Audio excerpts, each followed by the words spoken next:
All right, YouTube, how you doing? Welcome back to the channel. It is week 10 in the NFL, and we're gonna go through the Sunday games in today's video with the caveat that the Sunday night football game will be its own video. So if you're looking for picks on that game, we'll have a separate video coming out for those. But we're gonna go through the main Sunday games here in today's video. I'm gonna give you my lean on the spread as well as my lean on the total, but all my final plays, tell you guys in every video, all my final plays, what I'm actually rolling with myself. If you do want to fade me, those plays are going to be in the pinned comment, and I update that always by kickoff with time to spare before kickoff. So just keep an eye on the pinned comment. Before we get going, guys, hit that subscribe button, hit that like button as well. You guys have been absolutely crushing it as of late. And we had the only results that are in prior to this video going out, the only results that are in are Thursday night, and we had a nice little 2-1 cha-ching of a night Thursday. We missed out on the over in that game, but that was kind of a silly play anyways. I don't know what I was thinking, but Donta Foreman touchdown for plus 155, that cashes. And then Chuba Hubbard. I mean, come on, what an easy play, under 45.5 rushing yards. But let's go ahead and jump into game number one here. We have the New England Patriots taking on the Indianapolis Colts. Patriots, I say at home, 2-point dogs here, total sitting at 43, but at home because this game is overseas. Now, my immediate lean on this game is going to be the under. It's 43 in the graphic. You can get it at 43.5 on many sportsbooks as of right now. Either way, I like it. I see this finishing potentially in the 30s here. You have two, what I would say, interesting teams, inconsistent teams, but what I think is that this Patriots offense stinks. I'm a Patriots fan. I watch it every week. I don't like this offense. I don't trust them to score 20 points game in and game out, right?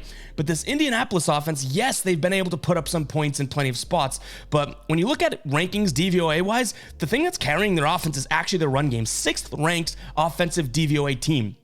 Patriots, as bad as they are, the 5th best team from a DVOA metric perspective against the run. So if that negates what Indianapolis is able to do to kind of keep the ball moving and whatnot, I do think we have a pretty sloppy game here. And throw in the fact that this is an overseas game. We're looking at, anything can happen there. Time change, teams aren't adjusted, blah, blah, blah, all that hoopla, you know what I mean? So I'll go ahead and take the under 43 in this spot. Under 43.5, even better. In terms of a spread pick, I guess I'm going to take the points as the Patriots. Not that this makes it into the final plays, and I'm not even putting like any biased juice as a Patriots fan behind this, right? I just wouldn't want to lay points in a spot like this. I don't think it's a great spot for the Colts, and overseas in Germany, like it just doesn't seem like it's that type of a great spot for them either. This Patriots team is bad, so I don't think this makes its way into a final play. I can already tell you that transparently. If there's anything as a final play in this game, it's going to be that under 43.5. All right, Baltimore taking on Cleveland. I think this is going to be a pretty good game, to say the least, and two good defenses going at one another here. You have Cleveland, who in many respects are a better defense than Baltimore. Now, Baltimore probably is the better team, not probably, is the better team, but right now you have the 1st and 2nd DVOA ranked defenses going up against one another. Cleveland number 1, Baltimore number 2 there. Cleveland's technically had an harder offensive against schedule, so, in many ways, like I said, they could be touted as a better defense here, but the offensive discrepancy is just way too much for me. 28th ranked offense DVOA wise for Cleveland here, and the Baltimore Ravens in the top 4. A really good run offense as well. They should be able to control this game at home. 6.5 points is a lot of points, but it's not 7.5. You can win by a touchdown and cover this. Now, is Baltimore going to do that? It is a little bit risky. It is a high line, so I don't hate it if you're on the Cleveland side of things, just because that defense can pretty much keep any games close. But I think that the offensive discrepancy is just a little bit too much, and too much to comfortably take Cleveland, because say the defense breaks down at any given moment, right? And you lose that one thing you were hoping for when betting this game. What are you going to look at now? The two offenses are so far on opposite ends of the spectrum that I just can't ignore it. So I'll take Baltimore here, minus the 6.5 points. The total sitting at 38. Boy, I probably see like 39, 40 points scored in this game, so that makes it awfully tough, but I'm going to slightly lean towards the over. Again, I'm putting a lot of eggs in the Baltimore offensive basket, right? Taking them minus 6.5 in terms of leans, right? Final play still be determined, but the over ever so slightly, obviously, I think Baltimore's going to bring some juice here offensively. If their offense kind of shuts down, then we will have that battle it out defense, which Baltimore can still win by a touchdown, but this over has no chance. But keep an eye on the pin comment to see what we end up rolling with. I'm putting a lot of faith in that Baltimore offense. All right, Cincinnati at home here, hosting the Houston Texans. Houston, obviously, with a crazy game last week, beating Tampa Bay 39-37. Cincinnati getting the job done in prime time on the big stage there, 24-18. I think the Cincinnati team's back. They've been playing really well. They're creeping up the offensive DVOA charts there. The defense still kind of middle of the pack, but right outside the top 10 from a pass defense perspective, which is a great place to be when looking at this Houston team, right? Like, this Houston team is terrible in run, the second worst team DVOA rush rank, but the third best team in the pass rank. So if the Cincinnati Bengals can at all hinder CJ Stroud and what they're doing on the passing attack, then this should be I hate to say it, but it should be an easy game for Cincinnati here. If they can at least slow down that Houston offense, then damn, they should run away with this. And again, similar to the Baltimore game we just talked about, 6.5 inside a touchdown. I think there's a little bit of value there. I will take it. In terms of the total, I don't mind the over in this spot, just because, you know, even though I'm saying that Cincinnati could hinder that Houston passing attack, right? This is a Houston team that, you know, can go off for 30 plus points any given moment. They've already done that, 3 times this season. And Cincinnati, you know, they have the weapons to do it. They've gone for 30 plus in 2 of their last 4 games. So I'm going to lean towards the over. That 46.5 isn't all that high. I've seen it at 47 on some sports books as well. So even sports books are kind of protecting themselves from taking that over. So 46.5 it is. But I'll tell you, I think I like the spread a little bit more than I do the total in this game. But this definitely, with the offensive talent and firepower that's been clicking as of late, definitely has some same game parlay potential here. If I knock down that total line and we even get maybe the Bengals at a lower line too, keep an eye on the pinned comment if we have any sort of same game parlay thrown in within this game.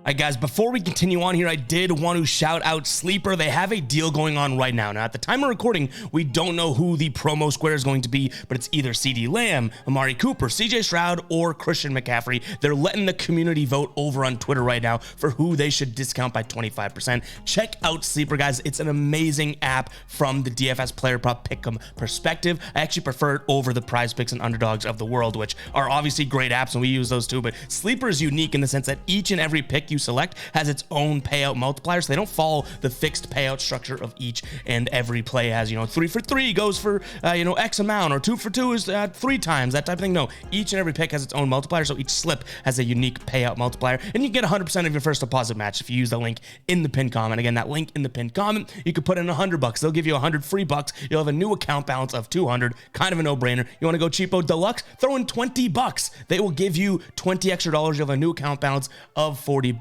guys. Go check it out. And they have a bunch of Sunday Night Football and Monday Night Football free squares for first-time depositors coming out that aren't available to people that have been on the app. But if you are new and haven't checked it out yet, no better week than to do so this week. So go check it out, guys. That link, again, is in the pinned comment. Let's go ahead and get back to the games here, but go check out Sleeper. Link in the pinned comment. Jacksonville taking on San Francisco at home. Jacksonville here getting 3 points. The total sitting at 45 points. I know a lot of people are on San Francisco this week. Tassos doubled down on San Francisco on H2H. If you don't watch that show on the channel, make sure to go check it out. It's an awesome show in which we battle it out each and every week against one another. A lot of people are on San Francisco, and I do get it. But this is a Jacksonville defense that is absolutely legit. Like, nothing to tip your nose at, regardless of how you want to break down this game, right? Like, you have to consider Jacksonville's defense being good. Now, San Francisco has not played well. They're absolutely due for a win. You know, 3 in a row: Cleveland, Minnesota, and the Bengals. Terms of their losses, as I almost lose my voice. This Jacksonville team is cruising, though. 5 wins in a row. So Jacksonville's due for a loss. San Fran's due for a win. But maybe it's a 1-point victory. Like, give me Jacksonville +3 here. I think that they keep this game close just because of that defense. And they're 6-2 against the spread this season. San Fran 4-4. I just think that this is a good spot for Jacksonville to keep it close. Now, do I make that a final play? I'm not sure I'm all that much comfortable with betting against what I still consider probably the most all-around consistent best team in the NFL. Even though they're on a little bit of a slide, they should be getting healthy here. Deebo Samuel coming back, right? I think Greenlaw's probable as well. There's plenty of things to be sort of optimistic about if you're still thinking this San Fran team is the best in the league. But Jacksonville at home, plus a field goal. If this was 2.5, I wouldn't be as confident. But +3, I think they can keep this to within a field goal here. Total sitting at 45. I have to take a peek at that under. I mentioned Jacksonville's defense. Well, this isn't really a San Fran offense that has looked like the San Fran offense as of late, right? 17, 17, and 17 points scored in their last 3 games, and they're playing a defense that is legit. So even if they take a step up and, you know, progress from what they've been doing, that could be a 24 type spot for them or a 26 type spot for them. 45 points, still a lot to ask for here. So give me the under 45 in this spot as well. Next up, we have Minnesota. I'll sound the psycho alert alarm. I'm feeding into what's going on here in the Josh Dobbs story and all of that. I do like Minnesota in this spot just because I don't really trust New Orleans' offense, and Minnesota, and they do have a legit defense, right? But Minnesota's defense is nothing to tip your nose at here. The 10th ranked defensive DVOA ranked defense here. New Orleans is number 9, so like really who is that much better? I'll give it to you. New Orleans is a better defense, but not miles better. But from an offensive perspective, I do think that this Minnesota team is a better offense overall. This New Orleans team has really, you know, lived and died by plenty of their defensive play this season. So I'll take Minnesota here. Josh Dobbs, yes, it's going to be the public pick because everyone's rooting for him and it's a great story and all this. They come from behind and win, but I still think they're the better team. And I think people might overthink that and be like, oh, the public play is Minnesota, right? So let's bet the Saints, which let me bring you in close.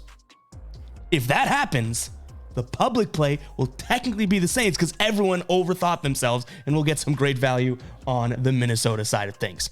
Does that make sense? Am I just going crazy? Give me Minnesota plus the 3 points. Total sitting at 41. 2 good defenses, but like I said, I'm kind of buying into that offense from Minnesota.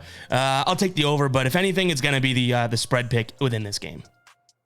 All right, guys, if you're not using OddsJam, I think you're missing out here, and you can get it for 7 days free by using the link in the pinned comment. And if you choose to continue your subscription, you can use code GUYBOSTON when signing up. You get 25% off your first month. My favorite tool and what they really specialize in is this positive EV tool. You can get the best prices and capitalize on where the markets have missed and where sports books have missed. For example, this one right here, Sacramento Kings tonight at the time of recording, plus 4.5. Over on BetMGM is minus 145, but the average sports books odds out there for this are going to be way different. The Kings beating that minus 145 for the Kings tonight. Average odds minus 164, minus 180 on FanDuel, minus 170 on DraftKings, but minus 145 over on BetMGM. So you're capitalizing on that missed price line. Go check it out, guys. This is an amazing tool. You can go through and just rattle off these plays as well and mathematically dismantle sportsbooks. And then what do we love?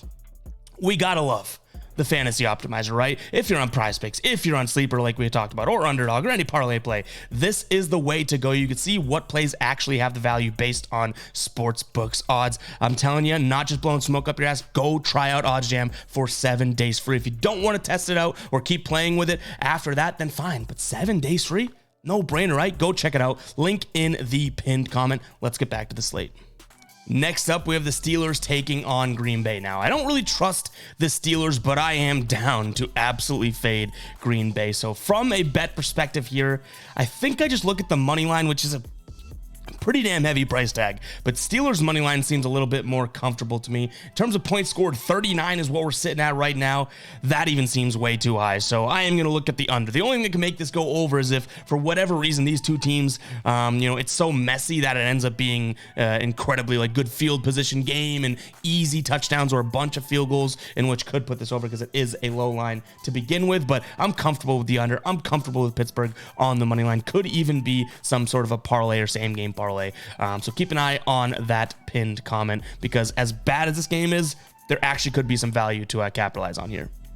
Tampa Bay taking on Tennessee, and just like that Vikings pick, I might be buying into a little bit of the hype here, but I can't get my mind away from looking at Tennessee in this spot. They're on the road, so there is that, but I do think that this is a Tennessee team that is a bit better, and Will Levis, through a few games here, a couple games, like he actually looks like he is okay. My problem is that Tennessee's yet to win on the road, right? So are they just that bad? Can they only win at home? And like I said, if Levis is going to play well, like this should be a game in which Tampa Bay can potentially, because they have a good run defense, potentially control Derrick Henry, but their pass defense is nothing there, right? And if they're going to force Levis to play well, which he's actually played fairly well. Even that pick in, what was it, Thursday Night Football, Monday Night, whatever it was last week in primetime, it came in the last play of the game when they're trying to force it. So I think that Levis has what it takes here to be a good quarterback. He's got the momentum behind him. I'll take them. Tennessee here, plus the one. You can get 1.5 over on FanDuel right now. This is probably just a money line spot for plus money because I don't think it's going to be a 1-point game. This is probably like a 19-16 win for the Tennessee Titans, which also kind of tips my hand at what I like for the total. I like the under because as good as I'm building up Will Levis, I'm admitting that I'm buying into the hype, right? I said it. This isn't like a high-powered offense per se, and we know we're not getting that out of Tampa Bay. So I think that it's fair enough to lean towards, both teams not getting to that 20 mark. All right, Arizona hosting Atlanta here. This is most likely a game that I can admit I have no interest in betting, but I don't think Arizona is going to be all that great. I think they have maybe some kinks to work out as Kyler Murray comes back and everything like that too. And Atlanta obviously could have beat Minnesota last week. Minnesota with like a heroic drive by Dobbs at the end. They put up 28 points. The offense didn't look terrible, whereas Arizona had 0 points scored against the Cleveland Browns. Now, good defense, bad offense, everything like that. Kyler back, I get it, but I don't necessarily think that he comes back and it's like, boom, let's go ahead and play some good football. So like I said, no real interest in betting this game, but I like Atlanta. If I were to have a gun to my head, which, oh, nope, microphone. Okay. Thankfully I don't have a gun to my head. I like Atlanta if I had a gun to my head. Same thing with the total. I like the under because I think it's going to be a bad game, but don't expect this in the pinned comment for final plays. No, I wouldn't expect it. What you can expect is the Lions here, minus the 3 points. You can also get it at minus 2.5 on plenty of sportsbooks. So if you see that out there, I think that is worth pulling the trigger on because I wouldn't be surprised by game time if this is bet up to like 3.5 outside of that field goal range. So give me the Lions, a better team. The Chargers really not impressing anyone as of late, and this is a Lions team that should be able to pass all over the Chargers. Couple player props that I do like in this game, some Goff props, but Brian Branch is a great spot for him as well. He's going to be matched up with Keenan Allen. I like his over 5.5 tackles plus assists. I see them forcing it to Keenan Allen, and that's like the main receiver of the Chargers, right? A guy that's in the slot on the inside. There should be some tackles for Branch there. And then in terms of him on the run game, like he supports in the run from that slot position and blitzes plenty as well. So over 5.5 tackles plus assists for him. Little player prop bonus bet there. That definitely could be a final play. So keep an eye on the pin comment for that. But give me Detroit. I like Branch as a little lean as of right now as well. And then in terms of the total, like this should be a game in which the Chargers can still score a decent amount. Like I'm talking 21-ish points. So if I like Detroit here, by more than 3 points, and I'm looking probably at like a minimum 27-20 type game. So yes, that is under this total. But if that's my bare minimum, like that's my floor expectations, then I'm going to lean towards the over because we might get a field goal here or there, that type of thing. So give me the over in this one as well. But again, if I were to rank those, Detroit, then Branch, and then the total. All right, Dallas taking on the Giants. Dallas right now, it's not 17, it's even more, 17.5, and I like the Giants plus 17.5 points. That is psycho. I get it. But that's so many points. We saw them play earlier, and I get it. Giants won, no, they did not. The Dallas Cowboys won 40-0. But this is such a spot where everyone's gonna be like, oh, Giants stink. This is still a divisional tough game, or it should be. I sounded the psycho alarm for a reason, right? If this was like 12 points, I would not be even considering it. 17.5 points? That's crazy.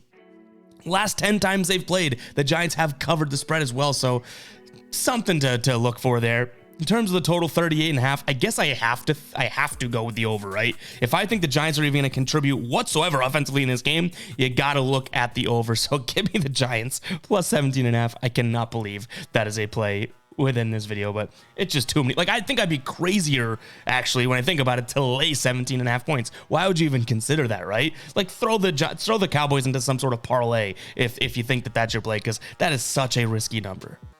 But then again, the Giants do stink, and I could be the dummy in the room here, for sure.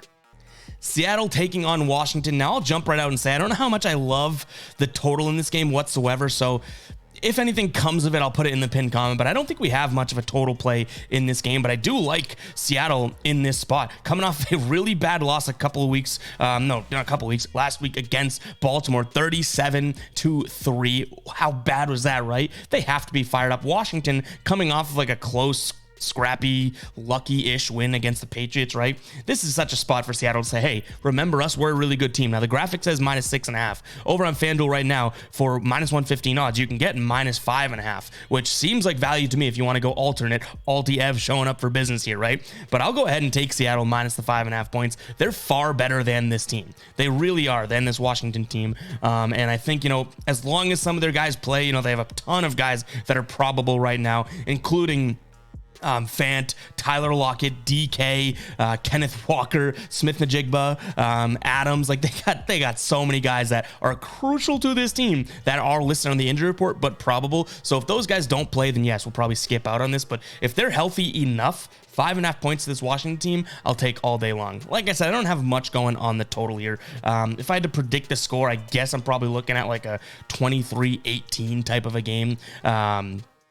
No, excuse me, 23-14 type of a game. So I'm going to lean towards the under ever so slightly. I was like 23-18. That is not what I wrote down. And that doesn't even have Seattle pretty much like covering the spread. So apologies there. But 23-18, 24-18, I think that's going to be pretty damn close to the total and in terms of what we like for the spread. So give me Seattle here. And like I said, if anything comes with the total, we'll put it in the pinned comment. But guys, that's what we have for this Sunday slate. Again, if you're looking for the Sunday night football video, keep an eye out for that video to come out. I say it every week, and it's funny, we get comments every week. Where's the Sunday night football game? This week it's Vegas taking on the Jets. Every time I say it, it's in a different video. Be patient, it'll come out. But we're still gonna get comments about it. But nonetheless, that is where that's gonna be. And hope you guys did enjoy. If you did, you know what to do. Hit that subscribe button, hit that like button. This is one of the longer Sunday slate videos too, so if you're still watching, comment 21 in this video. We had a great Thursday night. Let's keep rolling into the Sunday slate, guys. Let's keep rolling in the NFL. We'll catch you guys in the next one, all right? Peace out.